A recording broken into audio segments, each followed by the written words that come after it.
Hi. Hello, and welcome to Good Morning Thailand.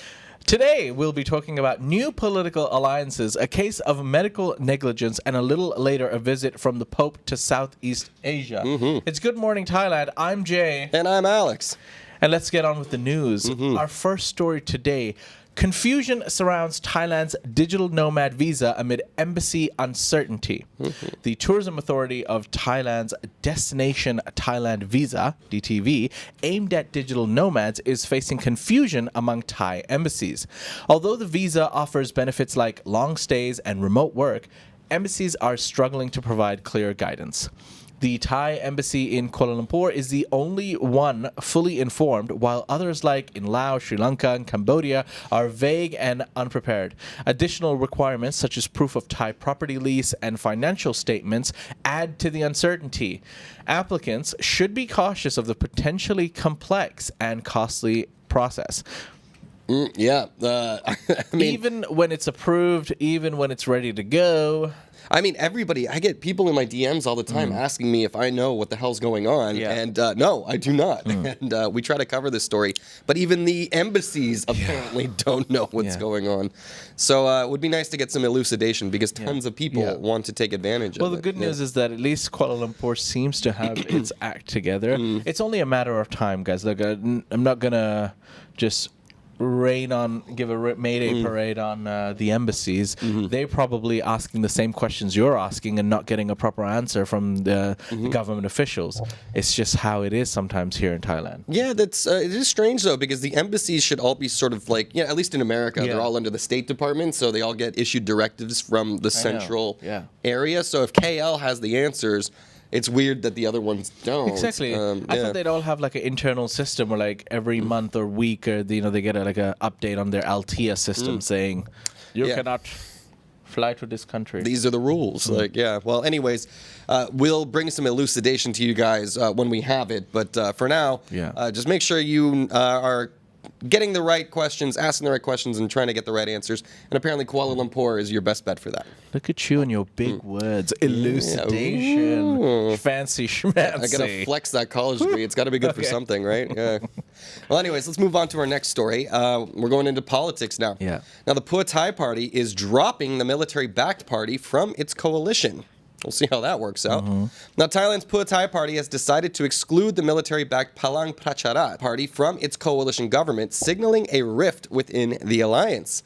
The decision follows outrage over Palang Pracharat's leader, Prawit, missing a key parliamentary vote to approve new Prime Minister Paetongtarn Shinawatra.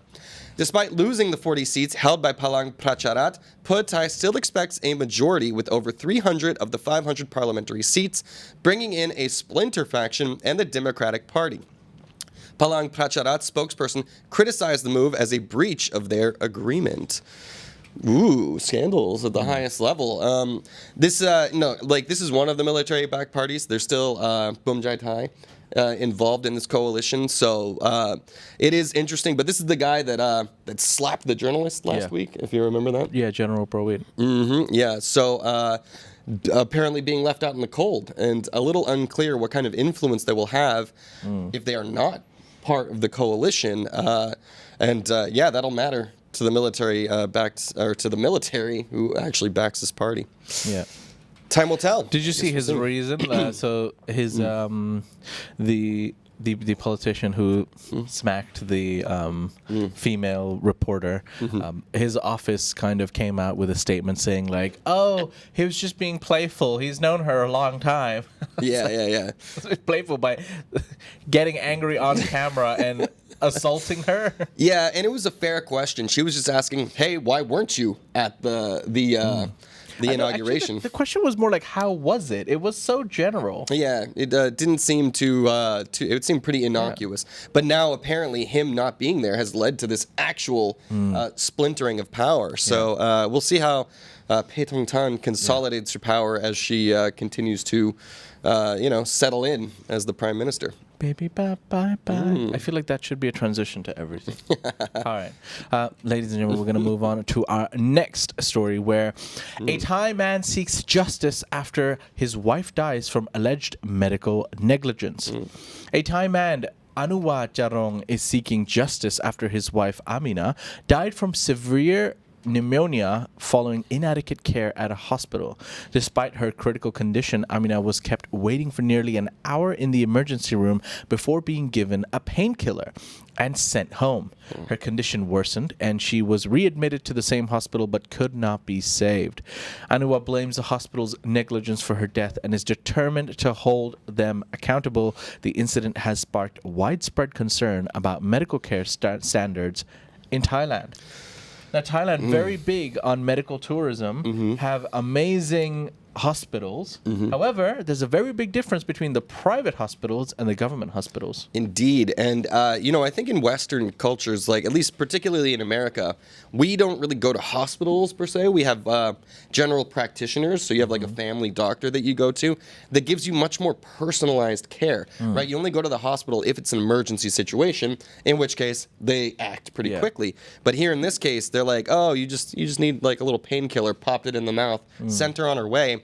That's the issue with a lot of Asian-based hospital systems, is that it's more of like a factory setup. Yeah. You don't really get the personalized care, and in this case, it ended in tragedy. So we'll see. Hopefully the man can find some justice. And generally in government hospitals especially, like if you're going for healthcare based on social security that you get from work, or even the smallest like insurance plans, you have to wait sometimes up to 3 hours for like a doctor's visit. Yeah. They're that busy. It's not that they're ignoring you. They're just that busy. They're just overworked. Absolutely. It's a big problem, not just here, but all over the world too, I think. Yeah. And private hospitals here, even if you have like regular insurance, the difference between private hospitals and government hospitals is huge. And you might, Thailand is known for healthcare and great medical healthcare, but not everyone can afford that private hospital standard. Yeah, and usually that affordability means more access for people, so I think that's generally a good thing. But when people like this fall through the cracks, it's important to hold some feet to the fire. So I think that's the difference between like a developed country, isn't it? Like Thailand is known for affordable, excellent medical health care, and yet the citizens of the country, unfortunately, sometimes have to suffer. Yeah, it's because the people coming from the West have the money for it, and for them it's like a lot of cheap cosmetic surgery here too. That's another big aspect of the medical tourism. But I don't know. It's just a sad story, but hopefully some peace of mind can come to him if some changes can be made so it doesn't happen again. Back into the comments really quickly. Somewhere says about the last story about the political news, less military influence is always better. Will be interesting to see if that actually translates to less military influence or just less influence from that political party. Nongwa Sao asks, can't you interview the Minister for Immigration about the DTV? Yeah, we can reach out. I don't know. We'll see if we can actually get them on the line. But little old us, they usually talk to the actual Thai news, but we got the expats, and this is actually relevant to them. And Scotty D makes a great point. Please hit that like button and subscribe if you haven't done that already. Scotty D. All right, let's move on to our next story, which is a follow-up on a story I did earlier this week. Now, the Bangkok moonshine death toll rises as more victims are hospitalized. Oh, no. Yeah, the death toll from moonshine consumption in Bangkok has risen to 4, with 28 others in critical condition. The victims, who exhibited severe symptoms like dizziness, kidney failure, and seizures, had consumed homemade alcohol, or yat dong, laced with high levels of methyl alcohol. 2 men, Surasak and Surachai, were arrested for illegally producing the toxic alcohol. They confessed to using an online formula and distributing it to local yadong stalls. The suspects faced multiple charges, including producing and selling illegal alcohol, with potential imprisonment and fines. The incident has sparked a broader investigation into the source and distribution of the deadly moonshine. Gross stuff, man. Like this is there's harsh punishments for drug peddlers, right? In Thailand and around Southeast Asia, all the way up to execution, death penalty. This negligence has now led to 4 deaths, and a lot of people are not out of the woods yet. They are still fighting for their lives, going blind and stuff. This is it's like 1920s America, Prohibition era stuff, and they've confessed. Good, at least there's that. But what kind of punishment do they deserve? Like, this is obviously, I don't think their intent was the death of their patrons, right? But their negligence is what has led to it. So yet to be determined what the punishments will be. It's still quite common in Thailand to kind of concoct a cocktail of basically illegal substances and either sell it or kind of have it amongst your friends. It's very common. Yeah, I mean, I've seen the roadside stuff all the time, and for me, come on, guys, you guys got Sangsom, you guys got Hong Kong. There's like plenty of cheap options, anyways, man. I don't know how Sangsom is. I don't know how good Sangsom is for your hangover the next day, but sure, we'll go with that. I'm a fan, okay? But the point is, there are nice, regulated, safe options that are not gonna break the bank. So cutting these corners and running these risks is never worth it. Especially since some of these consumers probably did not know that these were corners cut. So, consume at your own risk, people. Make sure the bottle is sealed and hopefully a brand behind it so that there's some accountability. Shano asks, why would they drink it? Must taste like poopy. That's the... It gets you going, though. Yeah, gets the people going. I mean, why do people consume all sorts of illegal substances? That's a better question, I guess. True, but, true. Our war on drugs, man. Seems like drugs are winning. Yeah. It's tough. Well, anyways, on to the next one. All right, on to the next one. An economist warns of Bangkok's potential submergence in 7 years. Now, we've been talking about Bangkok possibly being underwater for the last 15 years. However, a Thai economist, Kun Anuson Tamachai, has warned that Bangkok could be submerged by the sea within the next 7 to 8 years due to rising sea levels and environmental issues. He urged the government to take immediate action to prevent catastrophic economic and social damage. Anuson highlighted the impact of natural disasters like flash floods, climate fluctuations, and air pollution on the economy. He proposed 6 urgent policies, including constructing water barriers, planting mangroves, and considering relocating the capital without serious preventive measures. The city faces a dire future with potential damage affecting over 10 million people and costing 18.6 trillion baht. Yeah, I mean, like, sometimes you look at this footage, it already feels like we're underwater. This is an issue that's also in Indonesia with Jakarta, here in Bangkok. What the future holds. Obviously, this kind of feels a little bit like, little Chicken Little, the sky is falling kind of a story. But at the same time, climate change is real and water levels are rising. Is real, man, yeah. So there's quite a few cities around the world that this is affected as well. Like Venice had actually created these water barriers, which after a while, I think they're not useful anymore. Yeah, Jakarta sinking. They changed their capital. Yeah, exactly. They've shifted over there. All sorts of issues there with financing and environmental impact as well. Moving Bangkok, where would we move? I don't even know, man. Like, this city is by far the largest city. We're gonna go to the northeast. We're gonna take over the fields of Udon Ratchathani. Sounds good to me. Yeah. As long as we can, stay dry. True. During this rainy season, man, I don't know. You saw Phuket recently. There was big floods down there too. Yeah, man. Oh. Tough stuff with the landslides and lots of property damage and lives lost. So it's stuff that does need to be taken seriously. But he's definitely onto something. I hope people actually take him seriously. Yeah, but what are the solutions? That's going to be the big question. Because no matter how they try to solve it, it's going to have a huge cost on the economy and on the environment. So we'll see. Hopefully some experts can weigh in and we get some solutions that are actionable by the government. All right, somewhere says Maldives are watching the sea levels very closely. They're a few years away. Yeah, exactly. There are definitely countries more at risk than Thailand at the current moment. So there are some canaries in the coal mine there. Okay. And Scott D also asks, I've been thinking about the jet ski versus longtail boat collision, which led to 2 tragic deaths. Let me see if I can find an update on that. There was a Thai celebrity QZ who got into this jet ski accident and 2 people died as a result of it. And that apparently is not his only issue with recklessness before. So waiting to hear what kind of justice he will be facing in the future. Scott D, I'll try to get an update for you tomorrow. Yeah. And 2B in Phoenix says, about time to hire a weather girl. Weather girl. I'll put on a crop top. I got you guys. It'll be. I've got Zams. Zams is the closest thing. That's true. That would be good. And she would be popular, I imagine too. Okay, so on to our last story with Thailand before we move on to the ASEAN region. Some Thai students acting as heroes. They caught a half-naked man accused of peeping at a woman. Oh. Right, a group of Thai students apprehended a half-naked man, Kun Methi, just Methi, I'll say, after he was caught peeping at a woman in a bathroom at a petrol station in Chaliapum province. The incident occurred when Rinlada, the victim, noticed Methi watching her and alerted nearby students. The suspect, wearing only a shirt, fled but was caught by the students. Methi, who tested positive for methamphetamine, claimed he was drunk and mistakenly used the women's bathroom, denying any intent to peep. A likely story. However, his actions, including removing his trousers and fleeing, raised doubts about his innocence.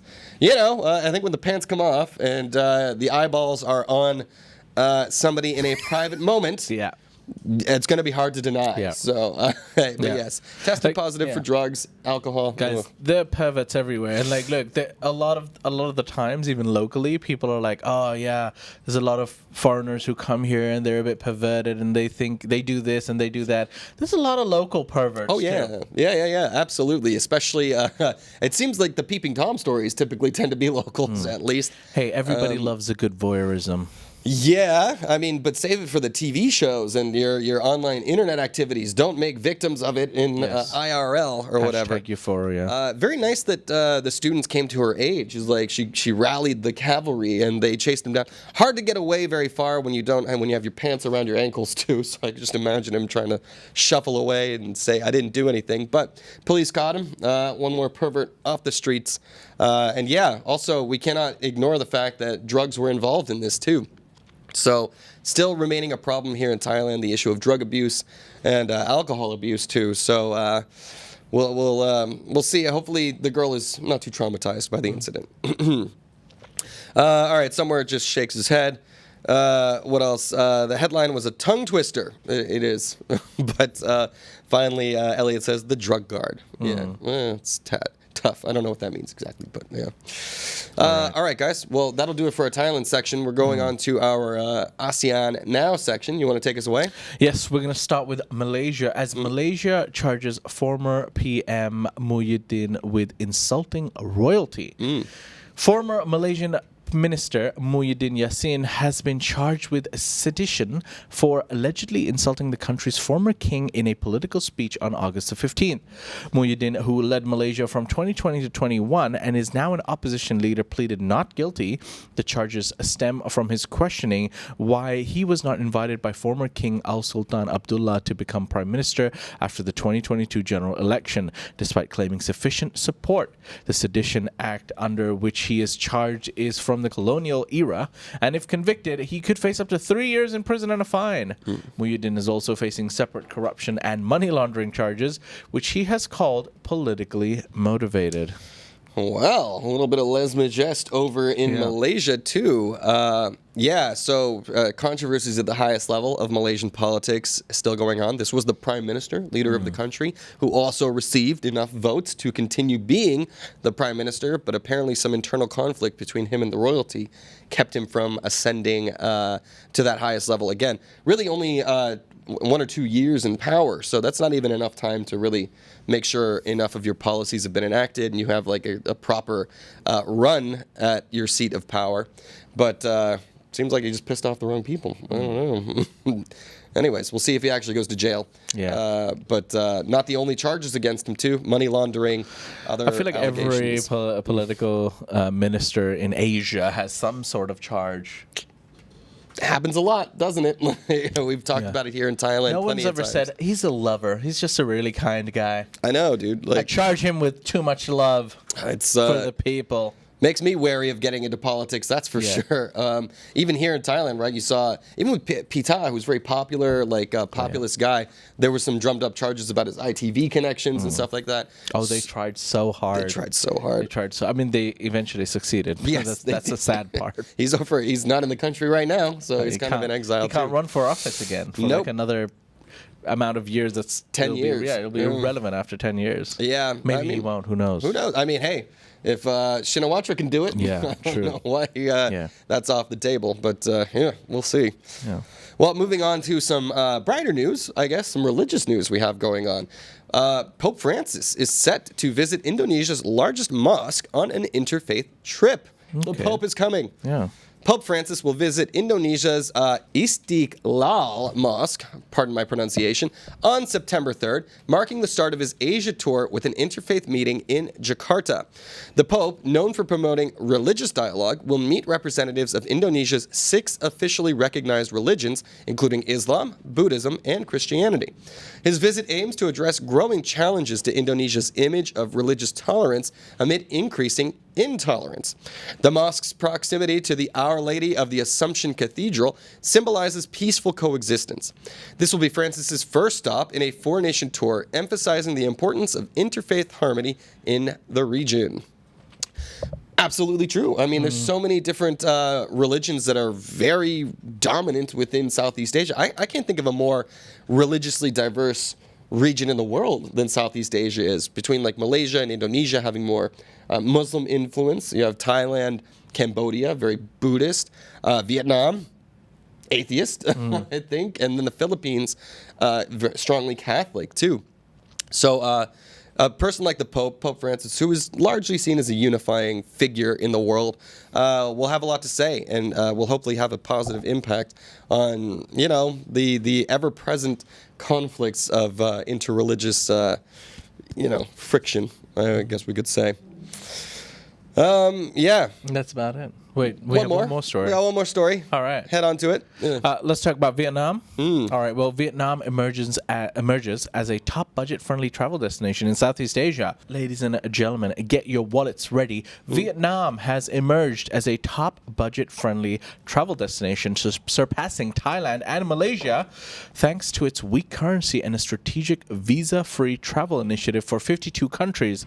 The devaluation of the Vietnamese dong has made travel in Vietnam more affordable, offering excellent value for money. In 2023, Vietnam saw a surge in tourism with 12.6 million international visitors, exceeding expectations. The country's appeal is further boosted by its rich cultural heritage and natural wonders, such as Ha Long Bay and the world's largest cave, Hang Son Doong. This combination of affordability and diverse attractions positions Vietnam as a premier destination for budget-conscious travelers. If you had a budget, you come to Thailand. But now, ladies and gentlemen, is it time to go to Vietnam? Have you ever been? I have many times, and it's cheap. But scammy. So that is my one caveat to anybody over there. Like, It's just a little extra scammy. A little extra. Like, I mean, people talk about that in Thailand all the time, but I feel my personal experience. You feel violated. I've been violated in Vietnam. An extra 20 baht for my meal. No, mine was worse. What'd you get scammed? I don't want to let the details go out. It was nightlife oriented, but in any case, I was stuck with a bill about 10 times larger than I expected to be stuck with. And maybe that's on me, but also just fair warning. You got donged. Yeah, I got donged. I felt like a hit to the dong. Anyways, just caveats. But at the same time, it is very affordable and it is very lovely. Yes. For me, it's some of the best food in the world too. I think Vietnam has a great blend with that French influence. The banh mi's and. Yeah, it's a great place though. Yeah. So, ladies and gentlemen, you heard it here first. Visit Vietnam, but in the cautionary words of Alex Latour, don't get #donged. Yeah, don't let it happen to you. Yeah. All right, it's been a problem for me. Yeah, and that's it, ladies and gentlemen. Those were some of the news topics from across Thailand and ASEAN. You can find, of course, more stories on thetiger.com, or you can visit the forum. Where, Alex? ASEANnow.com, baby. Yeah, where you can get into a conversation and join threads and chat with people and let them know what you think. Yeah. That's the largest forum in the country. It is, yeah. Join us, ladies and gentlemen. Indeed, man.